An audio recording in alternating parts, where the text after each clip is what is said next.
ధ్యానాంశము మహిమ, glory అనే అంశాన్ని గురించి దేవుని వాక్యాన్ని మనము ఆలోచన చేయబోతున్నాం. యెషయా గ్రంథం 9వ అధ్యాయం మొదటి 7 వచనాలు మనం చదువుకుందాం. ఆయనను వేదన పొందిన దేశము మీద మబ్బు నిలవలేదు. పూర్వకాలమున ఆయన జబులూను దేశమును నఫ్తాలి దేశమును అవమానపరచను. అంత్యకాలమున ఆయన సముద్ర ప్రాంతమును అనగా యోర్దాను అద్దరిని, అన్యజనుల గలిలయ ప్రదేశమును మహిమగలదానిగా చేయుచున్నాడు. చీకటిలో నడుచు జనులు గొప్ప వెలుగును చూచుచున్నారు. మరణ ఛాయగల దేశ నివాసుల మీద వెలుగు ప్రకాశించును. నీవు జనమును విస్తరింపచేయుచున్నావు, వారి సంతోషమును వృద్ధిపరచుచున్నావు. కోతకాలమున మనుషులు సంతోషించినట్లు, దోపుడు సొమ్ము పంచుకుని వారు సంతోషించినట్లు వారు నీ సన్నిధిని సంతోషించుచున్నారు. మిద్యాను దినమున జరిగినట్లు వాని బరువు కాడిని నీవు విరిచియున్నావు. వాని మెడను కట్టు కర్రను, వాని తోలు వాని కొరడాలను విరిచియున్నావు. యుద్ధపు సందడి చేయు యోధులందరి జోళ్లను, రక్తములో పొర్లింపబడిన వస్త్రములను అగ్నిలో వేయబడి దహింపబడును. ఏలయనగా మనకు శిశువు పుట్టెను, మనకు కుమారుడు అనుగ్రహింపబడెను. ఆయన భుజము మీద రాజ్యభారముండును. ఆశ్చర్యకరుడు, ఆలోచనకర్త, బలవంతుడైన దేవుడు, నిత్యుడగు తండ్రి, సమాధానకర్తయగు అధిపతి అని అతనికి పేరు పెట్టబడును. ఇది మొదలుకొని మితి లేకుండా దానికి వృద్ధియు క్షేమమును కలుగునట్లు సర్వకాలము దావీదు సింహాసనమును రాజ్యమును నియమించును. న్యాయము వలనను నీతి వలనను రాజ్యమును స్థిరపరచుటకు అతడు సింహాసనాసనుడై రాజ్య పరిపాలన చేయును. సైన్యములకు అధిపతియగు యెహోవా ఆసక్తి కలిగి దీనిని నెరవేర్చును. గలిలయ ప్రాంతాన్ని దేవుడు తన మహిమతో నింపుతాడు అనే విషయాలు ఇక్కడ మనకు కనబడుతూ ఉన్నాయి. అయినను వేదన పొందిన దేశము మీద మబ్బు నిలవలేదు. పూర్వకాలమున ఆయన జబులూను దేశమును నఫ్తాలి దేశమును అవమానపరచెను. అంత్యకాలమున ఆయన సముద్ర ప్రాంతమును అనగా యోర్దాను అద్దరిని, అన్యజనుల గలిలయ ప్రాంతమును మహిమ గలదానిగా చేయుచున్నాడు. ఇక్కడ దేవుని వెలుగు, దేవుని మహిమ ఏం చేస్తుందంటే the glory of God expel darkness. చీకటిని ఈ మహిమ, దేవుని వెలుగు ఏం చేస్తుందంటే వెళ్ళగొట్టును. యెషయా 9:2 ఈ మాట మనం చూద్దాం. చీకటిలో నడుచు జనులు గొప్ప వెలుగును చూచుచున్నారు. మరణ ఛాయగల దేశ నివాసుల మీద వెలుగు ప్రకాశించును. ఆ వెలుగు ప్రకాశమే చీకటిని వెళ్ళగొడుతుంది. యెషయా గ్రంథం 7వ అధ్యాయం 14వ వచనములో, కాబట్టి ప్రభు తానే ఒక సూచన మీకు చూపును, ఆలకించుడి. కన్యక గర్భవతి కుమారునికని అతనికి ఇమ్మానుయేలును పేరు పెట్టును. ఈ ఇమ్మానుయేలు ఎలాంటివాడు అనగా యెషయా గ్రంథం 9వ అధ్యాయం 6వ వచనం, ఎలయనగా మనకు శిశువు పుట్టెను, మనకు కుమారుడు అనుగ్రహింపబడెను, ఆయన భుజము మీద రాజ్యభారముండును. ఆశ్చర్యకరుడు, ఆలోచనకర్త, బలవంతుడైన దేవుడు, నిత్యుడగు తండ్రి, సమాధానకర్తయగు అధిపతి అని అతనికి పేరు పెట్టబడును. ఇక్కడ ఈ యేసు ప్రభువారికి పెట్టబడినటువంటి పేరు ఏంటంటే ఆశ్చర్యకరుడు. కన్యకు పుట్టిన కుమారుడు, మనకు అనుగ్రహించబడిన కుమారుడు, భూమి మీద రాజ్య భారాన్ని కలిగి ఉన్న కుమారుడు ఆశ్చర్యకరుడు, ఆలోచనకర్త, బలవంతుడైన దేవుడు, నిత్యుడగు తండ్రి, సమాధాన కర్తయగు అధిపతి అని అతనికి పేరు పెట్టబడును. లూకా సువార్త 2వ అధ్యాయం 7వ వచనం. తన తొలిచూలు కుమారుని కని పోతి గొడ్డలతో చుట్టి సత్రముల వారికి స్థలము లేనందున ఆయనను పశువుల తొట్టిలో పరుండబెట్టెను. మరియా తన తొలిచూలు కుమారుడు, అంటే Jesus was the first born. యేసు ప్రభువారు మొదటిగా పుట్టిన కుమారుడు. ఈ కుమారుణ్ణి కని పొత్తి గుడ్డలతో చుట్టి సత్రములో వారికి స్థలము లేనందున ఆయనను పశువుల తొట్టులో పరుండబెట్టెను. మొదటి యోహాను 4:9 మనము ఆయన ద్వారా జీవించినట్లు దేవుడు తన అద్వితీయ కుమారుని లోకములోనికి పంపెను. దీని వలన దేవుడు మన యందు ఉంచిన ప్రేమ ప్రత్యక్షపరచబడెను. దేవుని ప్రేమ యేసు జన్మ ద్వారా, యేసు జీవితం ద్వారా, యేసు శిలువ ద్వారా దేవుని ప్రేమ ప్రత్యక్షపరచబడింది.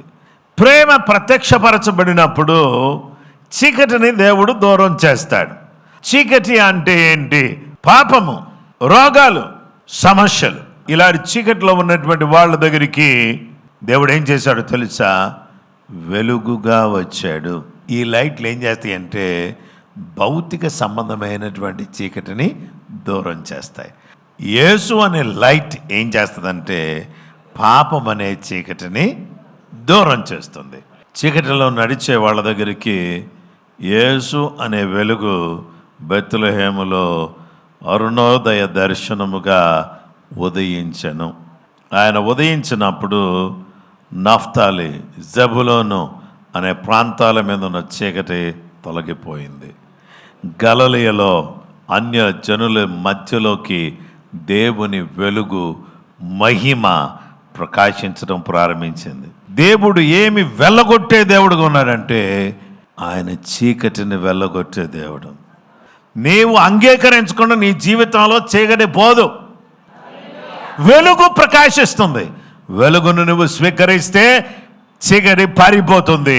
వెలుగుని స్వీకరించకుండా, స్విచ్ ఆన్ చేయకుండా నేను చీకట్లోనే ఉంటానంటే that is up to you. Darkness is everywhere. People love darkness. చీకటి, ఈ చీకటిలో నడిచేటటువంటి జనులు గొప్ప వెలుగును చూస్తున్నారు. ఆ వెలుగు యేసుక్రీస్తు ప్రభువారే. హల్లెలూయా ఏం చెప్పండి గట్టిగా. ఈ వెలుగు వచ్చింది ఎందుకంటే నిన్ను వెలిగించటానికి, నీలో ఉన్న చీకటిని పారదోలడానికి. చీకటిలో నడిచే జనుల మీద, మరణ ఛాయ గల దేశ నివాసుల మీద వెలుగు ప్రకాశించుచున్నది. మత్తయి సువార్త 4వ అధ్యాయం 12వ వచనం నుంచి చదువుతున్నాను 16వ వచనం వరకు. యోహాను చెరపట్టబడిన యేసు విని గలిలయకు తిరిగి వెళ్ళి నజరేతు విడిచి జబులును నఫ్తాలి అను దేశముల ప్రాంతములలో సముద్ర తీరం మందలి కపెర్నహూమునకు వచ్చి కాపురముండెను. జబులూన్, నఫ్తాలి అనేవాళ్ళు ఇశ్రాయేలు గోత్రములలో 2 గోత్రాలు. ఈ 2 గోత్రాలకు సంబంధించిన భూభాగం కపెర్నహూము. ఈ కపెర్నహూములోకి యేసుక్రీస్తు ప్రభువారు జబులూన్, నఫ్తాలి అనే ప్రాంతాలకు వచ్చి యేసు కాపురముండెను. ఎందుకు కాపురముండెను? చీకటిలో కూర్చునేటువంటి జనులు గొప్ప వెలుగును చూచిరి. మరణ ప్రదేశములలోనూ మరణ ఛాయలోనూ కూర్చున్న వారికి వెలుగు ఉదయించెను అని ప్రవక్త అయిన యెషయా ద్వారా పలికినది నెరవేరునట్లు యేసు వచ్చి కపెర్నహూములో కాపురముండెను. యెషయా 9లో చెప్పిన మాట మత్తయి 4లో నెరవేర్పు.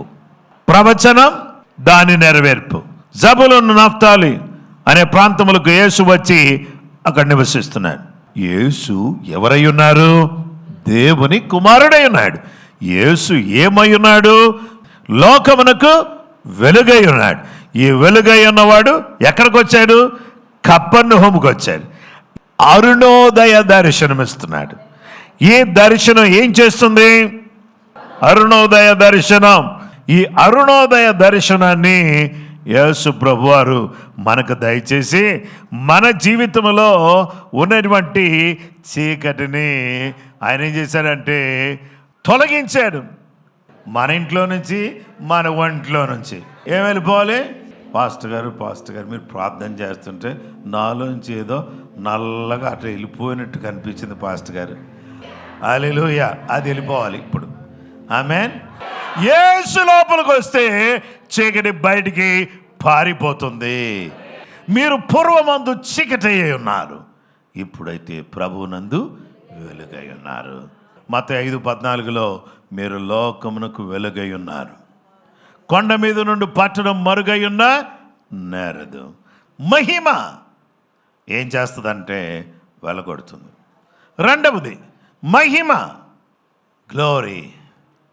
If glory comes, it will break. If glory comes, it will break. విరగొట్టును. యెషయా గ్రంథం 9వ అధ్యాయం 2-4 చీకటిలో నడుచు జనులు గొప్ప వెలుగును చూచుచున్నారు. మరణ ఛాయగల దేశ నివాసుల మీద వెలుగు ప్రకాశించును. 3 నీవు జనమును విస్తరింపచేయుచున్నావు, వారి సంతోషమును వృద్ధిపరచుచున్నావు. కోతకాలమును మనుషులు సంతోషించినట్లు దోపుడు సొమ్ము పంచుకున్నవారు సంతోషించినట్లు వారు నీ సన్నిధిని సంతోషించుచున్నారు.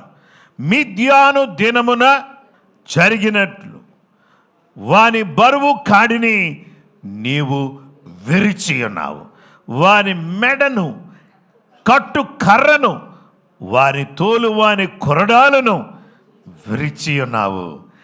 ఏ కాడిని ఈయన విరగొడుతున్నాడు అంటే, దేవుని బిడ్డలారా, for you will break the yoke of their slavery.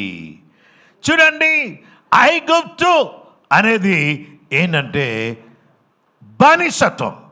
ఈ బానిసత్వము అనే కాడిని మొదట మన మీద నుంచి దేవుడు ఏం చేస్తున్నాడంటే విరిచి వేస్తున్నాడు. మిద్యాను వాళ్ళు ఇశ్రాయేలు ప్రజల మీద పెట్టినటువంటి కాడిని ఆయన విరగొడుతున్నాడు. నీవు ఇష్టపడితే ఆయన విరగొడతాడు. ఐఎమ్ ఓకే విత్ దిస్ అని అంటే ఆయన విరగొట్టడు. దేవుని బిడ్డలారా, నీవు ఒకవేళ ఈ కాడి నీ జీవితంలో విరిగిపోవాలి అని కోరితే బానిసత్వం అనే దాన్ని ఆయన విరగొడతాడు. విరగొట్టడానికి ఆయన సిద్ధంగా ఉన్నాడు. విరగొట్టడానికి పెరేసు వంశావళిలో నుంచి ఒక ఆయన వస్తున్నాడు. ఈ పెరేసును గురించి ఆదికాండం 38:29 అతడు తన చెయ్యి వెనుకకు తీసినప్పుడు అతని సహోదరుడు బయటికి వచ్చాను. అప్పుడు ఆమె నీవేళ భేదించుకుని వచ్చితివని, అందుచేత అతనికి పెరేసు అను పేరు పెట్టను, భేదించుకుని వచ్చినవాడు. How did you break through? ఎట్లా ఛేదించుకుని నువ్వు బయటకు వచ్చావు, అందుకే నీ పేరు పెరేస్. పెరేసు జీవితంలో మనం చూస్తే యూదా వంశీయులు పెరేసుకు సంబంధించిన వాళ్ళు. ఈ పెరేసును గురించి ఋతు గ్రంథం ఏం చెప్తుందో తెలుసా? దేవుని బిడ్డలారా, పెరేస్ అనగా బర్స్ట్ ఫోర్త్, ఛేదించుకుని బయటకు వచ్చేవాడు. Break through. పురోగతి చెందడానికి మనం ఏం చేయాలంటే పెరేసు వలె, if something is stopping you, if something is hindering you, what you have to do is you need to burst fourth. నిన్ను సప్రెస్ చేయడానికి, నిన్ను డిప్రెషన్లోకి నెట్టడానికి కొన్ని సిచ్యువేషన్స్ నీకు ఎదురవుతూ ఉంటాయి. నిన్ను సప్రెస్ చేయడానికి నీ ఓన్ ఫ్యామిలీ మెంబర్సే ప్లాన్ చేస్తారు. నిన్ను అణచడానికి వేరే వాళ్ళు చూస్తూ ఉంటారు. అలా టైంలో నువ్వేం చేయాలంటే, నేనున్నాను అని దేవునికి స్తోత్రం, నీవు చొచ్చుకుని బయటకు వచ్చేయాలి. దేవుని బిడ్డలారా, ఋతు గ్రంథం 4:12 ఎఫ్రాతాలో నీవు క్షేమాభివృద్ధి కలిగిన వాడవై బెత్లెహేములో నీవు ఖ్యాతి నొందుదువుగాక. యెహోవా ఈ యవని రాలి వలన నీకు దయచే సంతానమును నీ కుటుంబమును తామారు యోదాకు కనిన పెరేసు కుటుంబం వలె ఉండునుగాక అనిరి. బోయే జవన పెళ్లి చేసుకుంటున్నాడంటే రూతును పెళ్లి చేసుకునేటప్పుడు వీళ్ళందరూ కూడా వచ్చి ఏమంటున్నారంటే, ఆ పెద్దవాళ్ళందరూ కూడా వచ్చి, నువ్వు ఎఫ్రాతాలో క్షేమాభివృద్ధి కలిగిన వాడివై బెత్లెహేములో నువ్వు ఖ్యాతి పొందుతావు. బెత్లెహేములో బోయేజు పొందిన ఖ్యాతి. ఇక్కడ యవనరాలు ఉంది కదా, ఈమె సంతానం ఎలా ఉండబోతుందంటే, యోధ తామానందు కనిన పెరేసు ఎలాగైతే కుటుంబం ఉందో అలాగా నీ కుటుంబం ఉండబోతుంది అని చెప్పారు. విరగొట్టిన తర్వాత ఒక వినూత్నమైనటువంటి అద్భుతమైన కార్యం జరుగుతూ ఉంది. దేవునికి స్తోత్రం కలుగును గాక. విరగొట్టడానికి ఆయన సిద్ధంగా ఉన్నాడు. మీరు కూడా వెళ్ళగొట్టు నాయన, విరగొట్టు నాయన. కాడి విరిగిపోయెను, ఖ్యాతి దక్కెను. యేసు బెత్లెహేములో ఆయన జన్మించెను.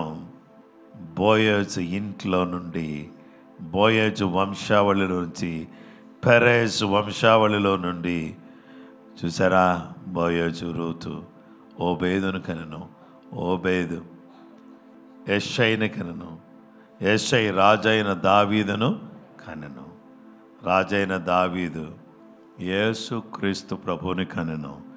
యేసు క్రీస్తు ప్రభు వారికి అని నామముల కంటే పైనామం ఆయనకి ఇవ్వబడింది. అయితే దేవునికి స్తోత్రం, ఆయనకి ఖ్యాతి కలిగింది. ఇప్పుడు మనమందరం కూడా ఆయనని హత్తుకుని వెంబడించే వాళ్ళమైతే మనకు కూడా ఏం కలుగుతుందంటే ఖ్యాతి కలుగుతుంది. ప్రైజ్ ది లార్డ్, హల్లెలూయా. మహిమ వెళ్ళగొట్టును, మహిమ విరగొట్టును, మహిమ మనందరినీ గొప్ప ఆనందముతో నింపును. ఆనందం, జాయ్. యెషయా 9:3. నీవు జనమును విస్తరింప చేయుచున్నావు, వారి సంతోషమును వృద్ధిపరచుచున్నావు. కోతకాలమున మనుషులు సంతోషించినట్లు, దోపుడు సొమ్ము పంచుకుని వారు సంతోషించినట్లు వారు నీ సన్నిధిని సంతోషించుచున్నారు. ఈ యొక్క గొప్ప విజయం ఒక దేశం మీద వచ్చినప్పుడు ఆ దేశంలోని సొమ్మంతా కూడా తెచ్చి అందరూ కూడా పంచుకుంటున్నప్పుడు ఏం కలుగుతుందంటే, ఇది జయించడం ద్వారా వచ్చిన సొమ్ము. ఇది దేని ద్వారా వచ్చింది? ప్రాణాలకు తెగించి యుద్ధము చేసి జయించడం ద్వారా వచ్చిన సొమ్ము. దీన్ని పంచుకుంటుంటే వచ్చేటటువంటి ఆనందంలాగా నేను నా పిల్లలకి ఏమి కలుగు చేస్తానంటే, నా పిల్లల యొక్క సంతోషాన్ని నేను వృద్ధిపరుస్తాను.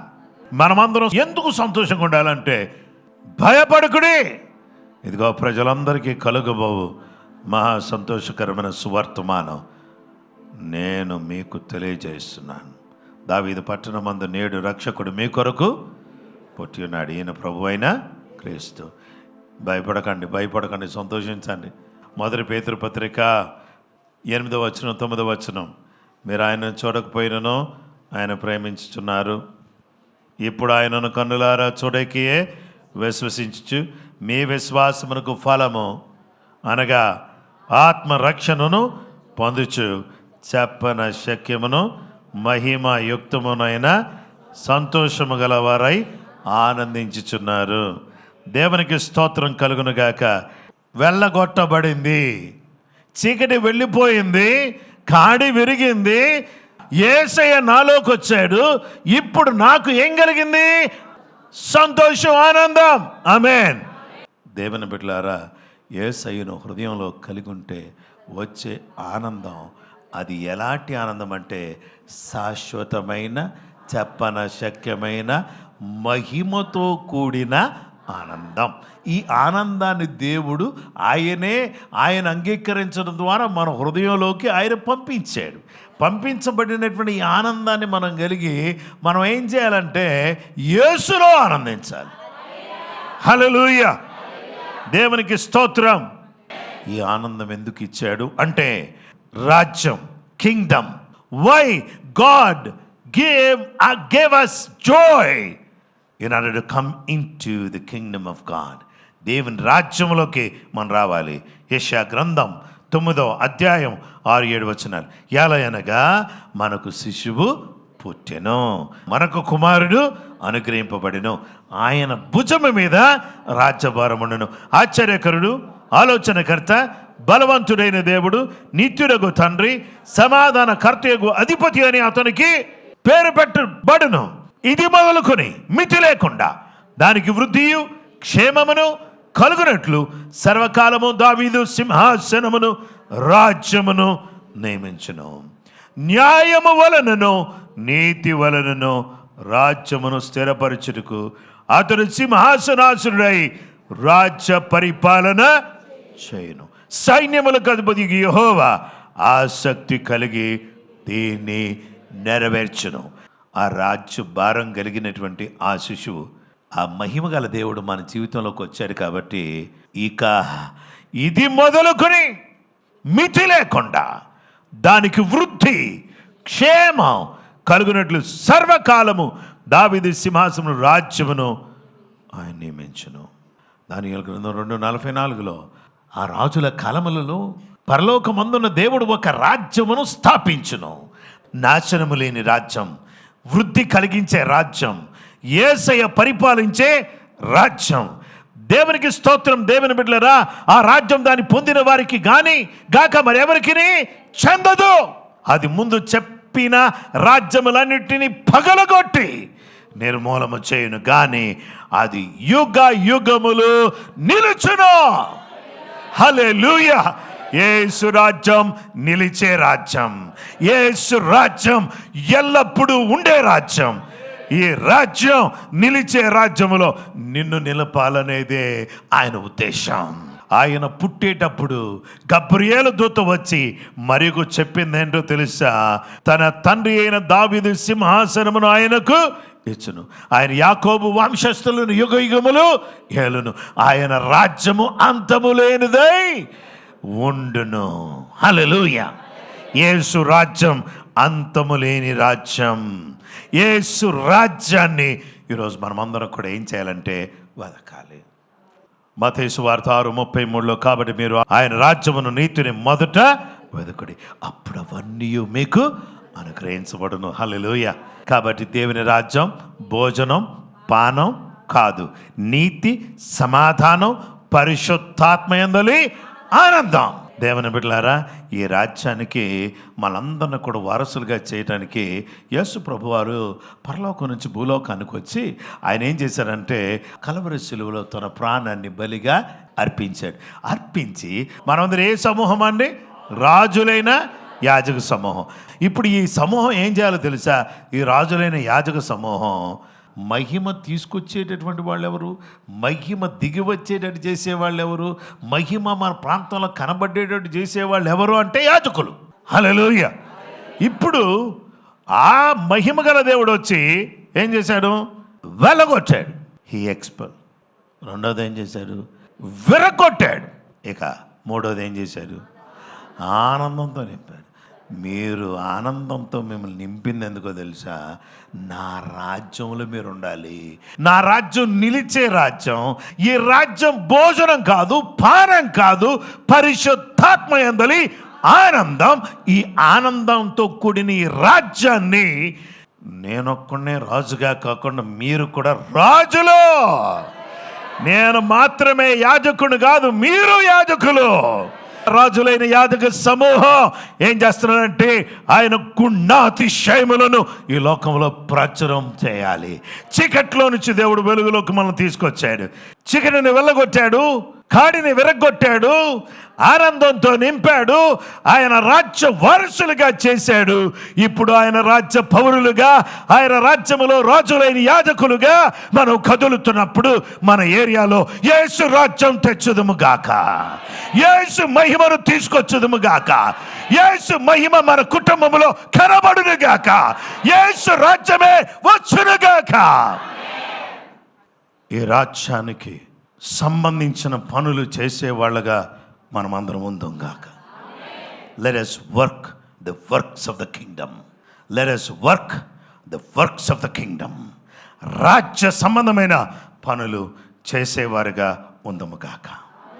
రాజ్య సంబంధమైన పని చేయడానికి, రాజ్య సంబంధులుగా ఉందము కాక. రాజ్య పౌరులను దేవుడు వాడుకుంటాడు, ప్రార్థన చేయడానికి వాడుకుంటాడు, ఆరాధన చేయడానికి వాడుకుంటాడు, సువార్త అందించడానికి వాడుకుంటాడు, ప్రార్థన చేయడానికి వాడుకుంటాడు. ప్రభు యొక్క మహిమను ఈ ప్రాంతంలోకి, మీరున్నటువంటి మీ ఏరియాలోకి, దేవుని మహిమ మీ ఏరియాలోకి రావాలంటే మీ ఇంట్లో యాజకత్వం జరగాలి. మీ జీవితంలో నుంచి ఏం వెళ్ళగొట్టబడాలంటే చీకటి వెళ్ళగొట్టబడాలి. ఇంట్లో నుంచి, వంట్లో నుంచి చీకటి వెళ్ళగొట్టబడాలి. అపవాది యొక్క పరిపాలన కాడి విరగొట్టబడాలి. దేవుని ఆనందం మనలోకి, రక్షణ ఆనందం రావాలి. ఆ తర్వాత దేవుని రాజ్య పౌరులుగా మనం నిలిచి మనమందరం కూడా యాజకత్వాన్ని జరిగించాలి. ఇట్టి యాజకత్వం ద్వారా మన ఏరియాలో మార్పు కలుగును గాక. మన ఏరియాలో ఉన్న వాళ్ళు అనేక మంది రక్షణలోకి వచ్చుదురు గాక. అలాగూ వాళ్ళు రక్షణలోకి రావడానికి మనమందరం కూడా తీవ్రంగా పని చేయదుము గాక. అలా చేయటానికి కృపగల దేవుడు మనకు, మన కుటుంబాలకు తన కృప అనుగ్రహించును గాక.